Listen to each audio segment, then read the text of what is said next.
ನಮಸ್ಕಾರ, ಚಿಟ್ಟೆ ಹೆಜ್ಜೆಗೆ ಸ್ವಾಗತ.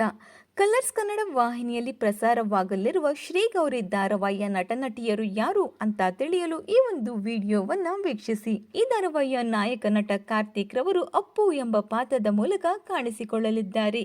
ನಟಿ ಅಮೂಲ್ಯ ರವರು ಗೌರಿ ಎಂಬ ಪಾತ್ರದ ಮೂಲಕ ನಟಿಸಲಿದ್ದಾರೆ. ಇನ್ನು ಹಿರಿಯ ನಟ ಸುನಿಲ್ ಪುರಾಣಿಕ್ ರವರು ಅಮೂಲ್ಯ ಅಲಿಯಾಸ್ ಗೌರಿ ರವರ ತಂದೆಯ ಪಾತ್ರದಲ್ಲಿ ಕಾಣಿಸಿಕೊಳ್ಳಲಿದ್ದಾರೆ. ಈ ಧಾರಾವಾಹಿಯಲ್ಲಿ ರಾಜೇಶ್ ಧ್ರುವ, ನಂದಿನಿ ಗೌಡ ಹಾಗೂ ರಘು ರವರು ನಟಿಸಲಿದ್ದಾರೆ.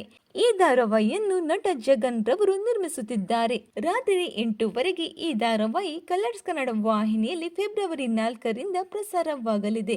ಇದರ ಜೊತೆ ಕರಿಮಣಿ ಎಂಬ ಹೊಸ ಧಾರಾವಾಹಿ ಕೂಡ ಆರಂಭವಾಗಲಿದೆ. ಈ ಕುರಿತು ನಿಮ್ಮ ಅನಿಸಿಕೆಗಳನ್ನು ಕಮೆಂಟ್ ಮೂಲಕ ತಿಳಿಸಿ. ಈ ಒಂದು ವಿಡಿಯೋ ನಿಮಗೆ ಇಷ್ಟವಾಗಿದ್ದರೆ ಲೈಕ್ ಮಾಡಿ, ಶೇರ್ ಮಾಡಿ, ನಮ್ಮ ಚಿಟ್ಟೆ ಹೆಜ್ಜೆ ಚಾನೆಲ್ನ ಸಬ್ಸ್ಕ್ರೈಬ್ ಮಾಡಿ, ಹಾಗೆ ಪಕ್ಕದಲ್ಲಿ ಕಾಣಿಸೋ ಬೆಲ್ ಐಕನ್ನು ಕ್ಲಿಕ್ ಮಾಡಿಕೊಳ್ಳಿ. Thank you.